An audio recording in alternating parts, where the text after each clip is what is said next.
Let me feel my way. There we go. Hi everyone. Right, we're just going to start off with our first 4 interviews. So I'd like to introduce Georgy Jamieson from BBC Radio Suffolk. Thank you, Georgie, for coming along with us today. And thank you. And sorry, I was late. Lots of technical problems, and that's fine. my husband pinching the laptop. No, no, not a problem. So, if I will hand over to Georgie, and we're starting off with Caroline, so I will leave it to you. So you've got 5 minutes for the first talk. Okay. So Caroline from Jetty Lane, and what struck me most about this was that you're a team of volunteers. So although this is a business, it's a charity, isn't it? So I take it it's a not-for-profit business. Yes. Yeah, that's right. So how does that differ then when you're thinking about business plans? I don't think it does really. We've had to put a business plan together, and we're kind of currently working on updating it. I suppose the difference is our kind of end product, our end result is our mission, which is to build this new community resource in Woodbridge, rather than make money. But I think the process is probably very similar.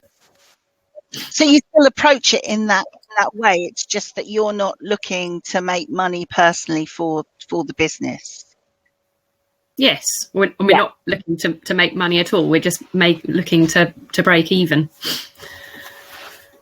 And tell me about how, because you said the biggest challenge so far is COVID, and I think that's probably going to be everybody's biggest challenge. So how has the pandemic affected you, particularly when it comes to grants and charity donations and that sort of thing? Because a lot of people had to pull their horns in if they were furloughed or lost their jobs. And I know charities have suffered. So how have you combated that? How have you dealt with that? Well, so we had got to the point where we had got planning permission for the building. We had secured our lease for 125 years from Suffolk County Council, and then we were just sort of getting everything prepared to start applying for grants, and then COVID hit, and a lot of the grant making bodies or trust funds kind of changed their mission for the kind of time being. It was all really to do with, as it should have been, supporting people that had COVID, or dealing with PPE, or raising money for just completely different things. And we're still finding that actually capital grant funding is really not back yet in terms of new capital funding and new build projects. And then on the other side, obviously we wanted to start holding community fundraising events and things like that. And obviously we've not been able to do that either.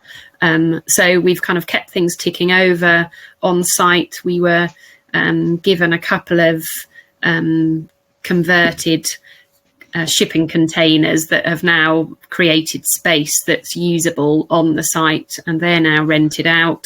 So we've got things going on, and we're looking at the business plan, trying to kind of remain flexible, looking at funding, and going forward from there, really. Now, you've been going a lot longer than I realised. You've been going 20 years. No, that's my day job. My day job is running a charity in Woodbridge that is based at Jetty Lane, or was based in the building that was demolished. So it's that charity that's been going almost 20 years, and that's how I became involved with Jetty Lane. Jetty Lane, and became a trustee of Jetty Lane. Yeah. I see. So what is the overall plan for the future then, as we come out of COVID, for Jetty Lane? So still that we need to raise an enormous amount of money to build this lovely community resource. We're looking at looking at contacting high net worth individuals rather than maybe grant funding for a period of time, looking to prove our need for the building by offering different activities, and raising funds and awareness in the meantime, really. And the vision for the youth centre. I mean, you talk about this centre in Woodbridge. Whereabouts would it be? It's on what used to be called Jetty Lane. That's why we're called Jetty Lane. It's right next to Kingston Field Park. I know. Really near the riverside, along the river. We're right near, all along that kind of section of Woodbridge. There's the community hall, there's the Riverside Theatre, there's the Tide Mill, various kind of sailing and boating clubs, and we're down there. Prime site. Yeah, absolutely. Which actually we've kind of saved from development, really. I, as part of my role with the charity I work for, I listed the building, the old youth centre, as a community asset, and then when it was demolished, I then listed the land as a community asset, so that it remains there for the good people of Woodbridge rather than being built on for housing. Now, you talked about funding grants not back up to how they were pre-pandemic. So you're looking to approach, you said sort of high profile, are you looking to approach other local businesses? And how difficult is that going to be, do you think? I think at the moment we're not looking at local businesses, because I think the last 2 years has been incredibly hard for everyone. But I mean, that's what we're working through at the moment, looking at kind of getting in touch with individuals that are wealthy, or at the same time as updating the business case, at the same time as keeping activities going in these two spaces on site. But also we've got to be mindful that the planning permission was granted, and we've got a certain amount of time to start the project and break the land, so to speak. So is that coming up soon? I mean, how long have you got? We've got another, I think we're about halfway through, and it's initially a three-year window. So I don't know how they'll view that in terms of COVID, but we've got some ideas to try and get something started as an initial phase, so that we've broken. I think what people say is you need to get some services in, you need to get something in the ground, get something going, and then and then you've kind of you've started. You've made you've made a start then. Sorry. Lovely, thank you. No, that's all right. That's fine. So next, thank you, Caroline. We'll have questions at the end. So next we've got David Strudwick from Cyber Defence Dynamics. Hello. Hi, David. Hi. Cyber defence. I wanted to ask you about that in terms of it's a big consideration for all businesses now, even for individuals as well. But do you think that businesses take that seriously enough? I think most businesses are woefully have woefully inadequate protection against cyber incursion, and even large businesses and large organisations, government departments. This is a challenge. It is a difficult thing. It is not something you can just fall into, or chuck in a firewall, or put a VPN in, or something like that. It isn't that easy to solve. It's a complicated problem. And do you find that people only come to you once it's happened to them? It's almost like after the event. That is sometimes the case. I have taken small businesses out of the rubbish bin before, but it doesn't happen too often. I have to say that all the businesses that I have helped that have had cyber attack have usually disappeared within 18 months. They've not survived it. Really? You won't survive this. Somebody's just stolen all your intellectual property, or taken all your money, or basically damaged your IT, and it's very difficult to recover from. And especially if these are very long, extended attacks, where you really don't stand a chance unless you know how to actually mitigate these kinds of threats, and it's not easy. How do you get that message across then to businesses that if they were to incur an attack, they are likely to go out of business within, like you say, 18 months? That's a challenge, but it is certainly being addressed by organisations like Gartner. These are their statistics.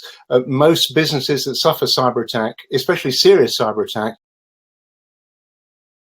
it is a hard challenge. It's difficult to get it through to people, but there are so many little things you can do which can really turn the tables, and that's what I focus on.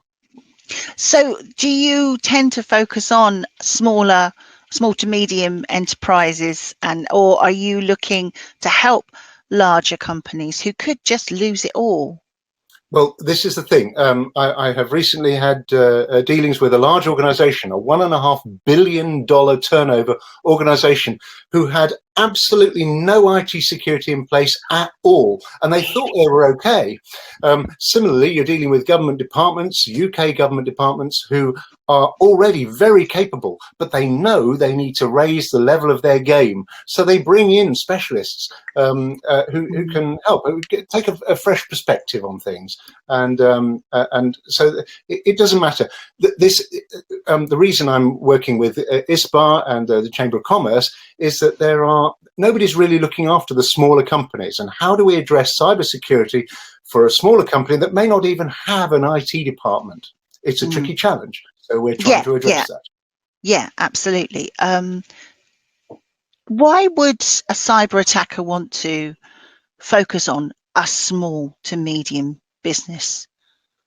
Good question. This is an excellent question. The reason is that there's a very, very large number of small businesses, and a lot of them have got some excellent ideas, really, really good ideas, but they perhaps are not well placed to exploit those ideas commercially. But their intellectual property is extremely valuable, and it's valuable to the UK. Okay, so you think about it as a country asset. Right. I know my company is included in that. We do some things which are very different to anybody else, but our intellectual property is extremely valuable to us. And also organisations can lose their money. They can actually have their money stolen. They can have all their information stolen. There's lots of things to steal in a small business. It's a nugget of stuff which attackers are more than happy to hoover up. They really are. When you're thinking about protecting any business, be it a multi-billion pound business or a small one-man band, do you have to almost get into the psyche of the attackers to preempt the kind of things they might do? That is exactly what I do. I look at their assets and I suddenly say, right, I am now going to become a cyber attacker. I'm going to look at what you need to protect, and I'm going to work out how I can establish routes of attack into your business, and so that I can work out what you really need to protect and how to go about protecting it. In other words, I look at the vectors of the attack, and I look at how to manipulate where you are vulnerable, and I look at where you're susceptible, and I look at beefing up those areas and making sure that we can reduce your vulnerability, we can remove the vectors, and we can reduce the overall susceptibility of an organization to cyber attack. That's exactly what I do. Yeah. Are there patterns in cyber attacks? Are there patterns of behavior and patterns of types of attack? Yeah, there are threat groups who have certain specialisms. They have special techniques, and we look at those techniques, and we then devise. We can configure systems to look out for what we call indicators of compromise. A bad guy coming in and attacking a system using a particular type of technique, and we can then pick up the little breadcrumb trails, and we can say, yes, you appear to be being attacked in this way. It's a style of attack used by a collection of groups of people, and some organizations like to identify who that attacker is, and it's called cyber attack attribution. And because some people like to try and get people into court. If you're working with somebody like NATO, it's rather different, because they've got guns, you see, and they can go around. They're rather more muscular in their security approach. Yeah. Anyway, Yeah. Right. Okay, thank you. Right, I'm really actually quite sorry to disturb that one because I was getting quite fascinated. Yeah. But thank you. Time's up, I'm afraid. So Kim, Kim Brown from Funding Falcon, we'll hand over to you. Well, to Hello, Georgie Kim. first, I hope. Hello, Kim. Right. Hi. Funding Falcon. Now, the thing I found fascinating about this was that when you were filling in the questionnaire, that you said it was the brainchild of your daughter Kirsty, and you. Now, where is it? You. Let me find it, because it was about basically wanting to help business where there are some funding companies that just basically want to get that business in their pocket, as it were, in their debt, in their debts. I'm trying to find the exact expression you use, but I found that really refreshing, because when you think of businesses that loan and let people borrow money, you're normally thinking, oh, they're just out for what they can get. But there's a big element of being ethical with you. Was that the most important thing to you and your daughter? Well, I think so, because I think when part of what we did when we started was to get registered with the Financial Conduct Authority, and you have to jump through a lot of hoops and buy specialist advice in order to do that. Yes. Yeah, and one of the areas that I work on particularly for our members, is what we call them, is the compliance area, because it's such a minefield of being FCA registered that nobody really wants to go into all of the detail on it. But I actually quite enjoy it for my sins. This is it. I found it. The challenge is competing with a market of unregulated lenders who don't operate under the FCA guidelines, and as such are putting businesses and customers in financial hardship. That totally goes against the grain for us. It's the polar opposite of what we do. Yeah, that was the bit that stuck out for me. How difficult is it going up against unregulated lenders? Well, it's very difficult because people don't necessarily recognise the difference and what a difference having that FCA licence makes. But basically, it means that you have to conform to the law. To put it bluntly, if you think of the FCA are like the version of the police for finance, we try and operate within the law and make sure that any of our members are sitting the right side of the law and doing the right things to protect their customers. And part of that means that as well as doing credit checks and things, you do affordability checks. So you wouldn't offer somebody finance if you could see that they'd got no money spare and put them in that position. Yeah, absolutely. So that's part. But obviously there are lenders out there who are just looking only to make a fast buck and don't care of the consequences for people. But that's not how we want to work. No. How do you get that across to the business community then as part of your sell? Yeah, well, I think part of it is that a part of our membership package is that we register those people under our license and explain that, we do our due diligence, if I can say it. I can't even say it. Due diligence. So we check out our members basically, and we expect them to work in an ethical way and abide by the FCA rules, and we check that they're doing that on a regular basis. And we work quite closely with the FCA. So if they spot that there's something happening, they tend to come to us first, and we can work with someone to make sure it's all going in the right direction, rather than they're doing the wrong things and maybe preying on vulnerable people, which is the last thing that anybody wants. Yeah. Well, this is it. Also, as well, you said that you've generated over 6 million in finance that's gone back into small businesses and the UK economy as well. Yeah. So is this part of this whole ethos of not just charging ridiculous amounts of interest and making, as you said, a fast buck, Yeah, but really absolutely. helping business. Mhm. And how have you put that money back into Well, business? it's insofar as it's going back to the small businesses, because what we're doing is enabling a small business to offer their customers finance or longer payment options or whatever, and to be able to compete with the bigger businesses who would normally, for example, one of the retail finance competitors that we have is like Barclays or Hitachi, where a company is expected to put through along the lines of £1 million in finance in order to be able to offer it. So we're putting that back into those small businesses to enable them to compete with the big guys, if you like. Mm. And you've got big plans for 2022. You want to double this, don't you? We do. We've been very ambitious. How are you going to do that?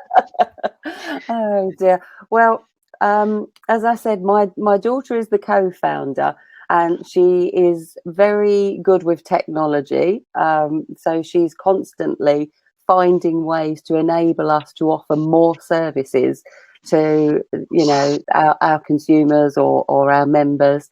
And as I say, basically to compete with the big boys without, you know, charging a fortune. So we make it affordable for everyone.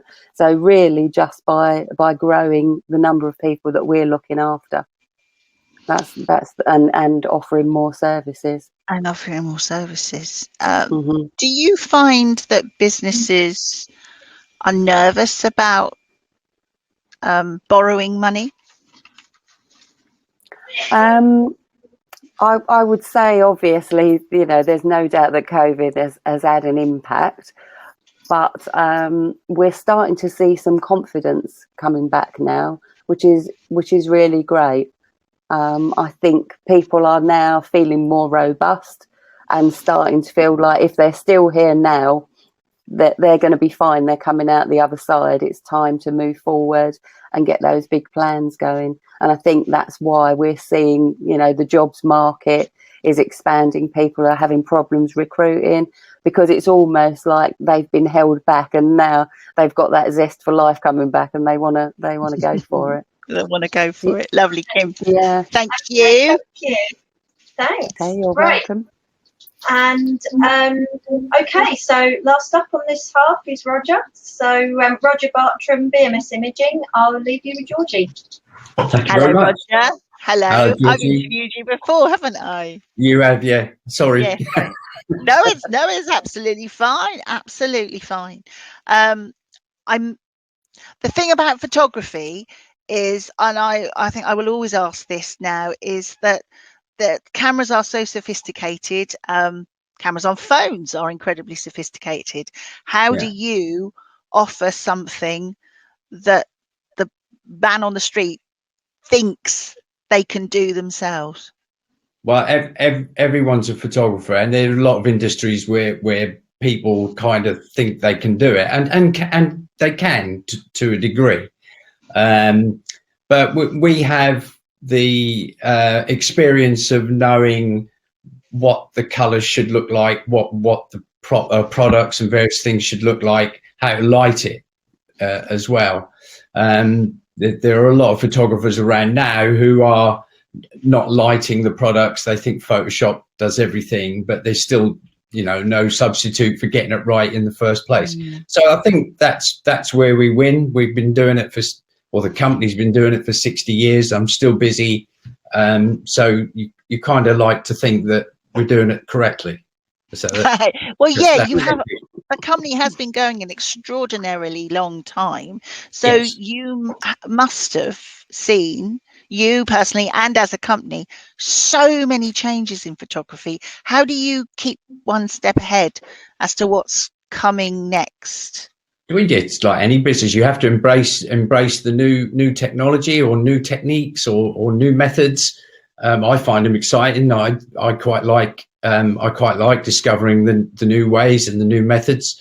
I speak to photographers now who go, "Oh, don't you miss film?" No, not a jot. Who wants to spend their life in a dark room? You know, I'm more than happy for this. This is so much nicer.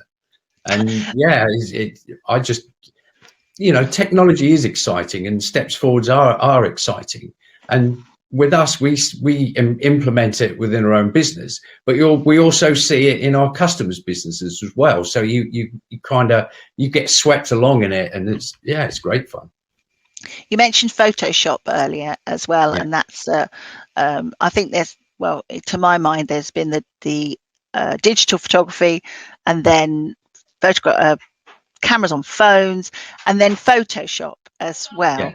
How do you use it? Do you agree with it, or do you, like you say, you've got to get it right at that shoot? You can't use Photoshop.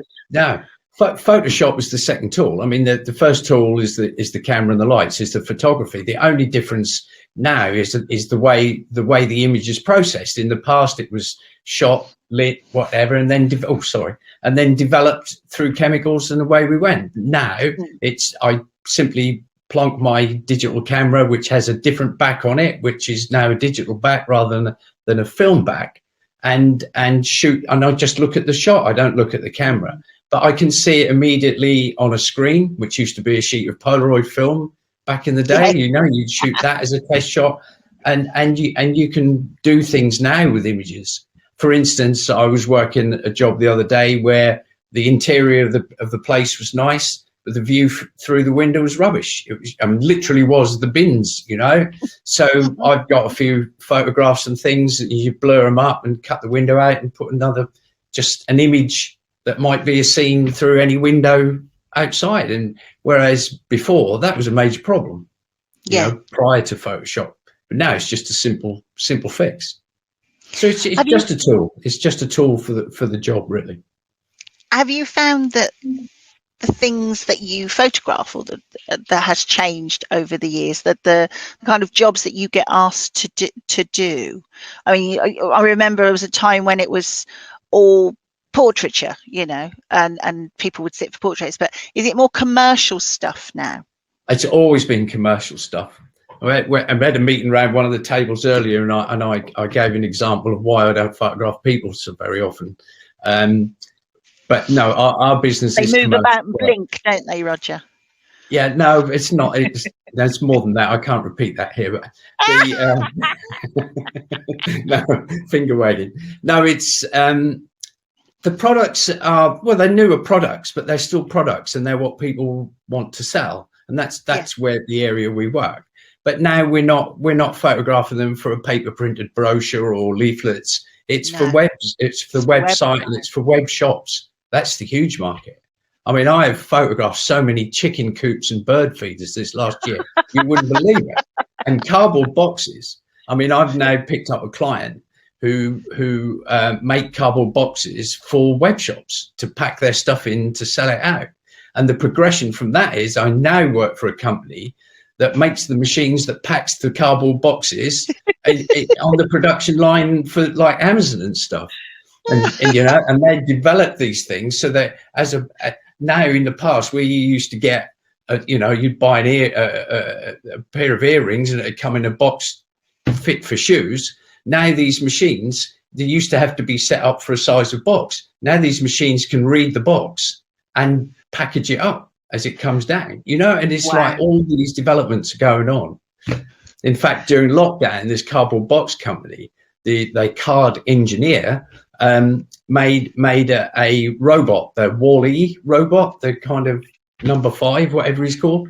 And we've just done a step shot, rather like Wallace and Gromit, of this thing coming along and picking up a little cardboard box, which is now morphed into another company wants an instruction thing on how to wrap valves in an insulation jacket and like where do all the bits of Velcro and tied knots go. So we've done the step shot, like Wallace and Gromit thing of this all being packed away. So it's just all new things coming all the time. Oh, lovely. Yeah. Thank you, Roger. That's brilliant. Thanks.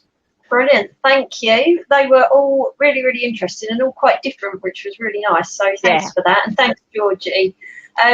Right. So in order to ask questions, you can either, we've got one already. Yeah, you can either type them into the Q&A field, or if you use raised hand, we can invite you up on stage to ask your question in person. So, that's Amanda Jane saying thanks all. So is there anyone that has any questions for any of our panel, or anything that you'd like to ask? We'll the moment of truth to see whether anyone's going to volunteer something. So we'll give them a moment. Georgie, did you have any other questions that have popped up, or have you got any questions for each other, any of the panel? Yes, I have. I've got a question for David. Okay, go on. David, I've looked at the Cyber Essentials certificate. Do you know what I'm talking about? It's a great big wodge like this of paper. Yeah, no. The Cyber Essentials is a terrific thing. It's a very good government initiative. I think it was born out of 10 steps to cybersecurity, which originally came out of a good practice guide by Her Majesty's government. The 10 steps to cybersecurity were in fact 86 steps to cybersecurity. Yeah, that sounds more like it. And so it's a little bit of a con. But nonetheless, I mean, if you just wanted to do one thing, just one step to cybersecurity, if you could back up your data and restore your data at any particular point in time, at the drop of a hat, that would thwart about 80% of all cyber attack for small businesses. And the number of small businesses that just can't do that. They don't know what to back up. They don't know what to back it on. They don't know how to restore data. They don't know when to restore data. They don't even know when something's gone wrong. If you could just do that one thing, that's one step to a terrifically raised level of game. Yeah. Sorry. Does that answer your question?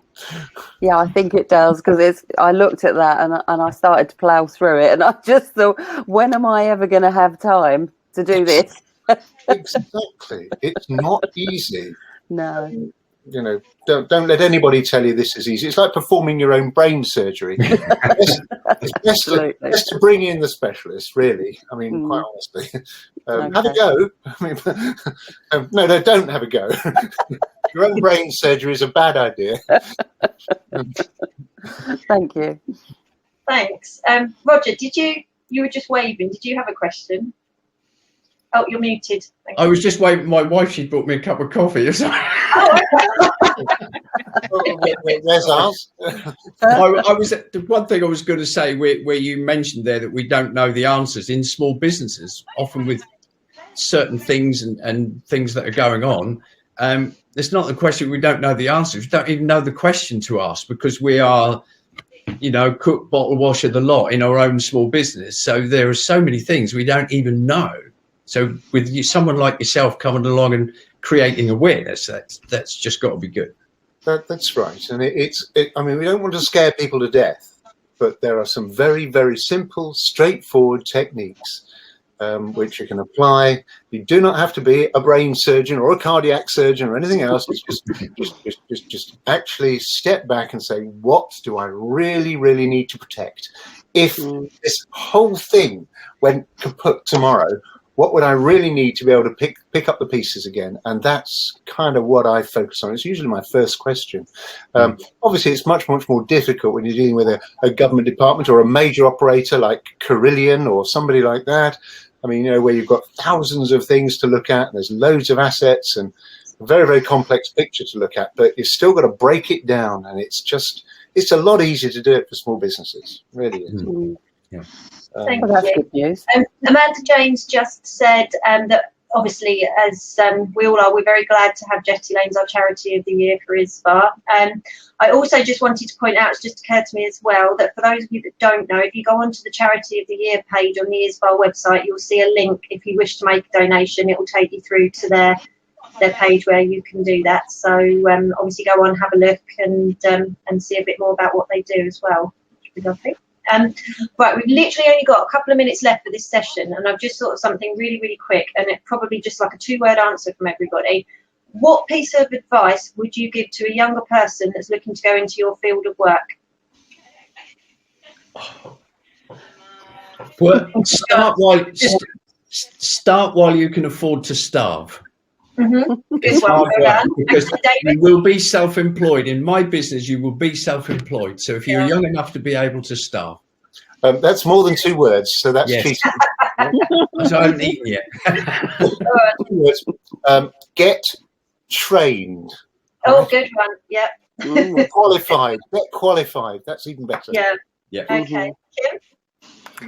Oh God, I can't think of anything. I was thinking the same as David. Really, it's all about education. Yes, brilliant. And what about you, Caroline? What about for the charity? Well, my day job is charity work as well, so I would say volunteer.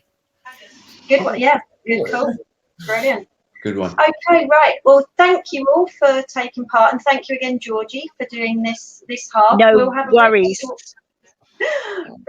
We'll do a really short, sort of 10 minutes or so. Just go and stretch your legs, have a cup of tea or whatever. You can also pop back onto the tables in the lounge, do a bit more networking, and then we will go ahead with our second group of panelists. So we'll see you in a bit. Thank you. Thanks. Thank you.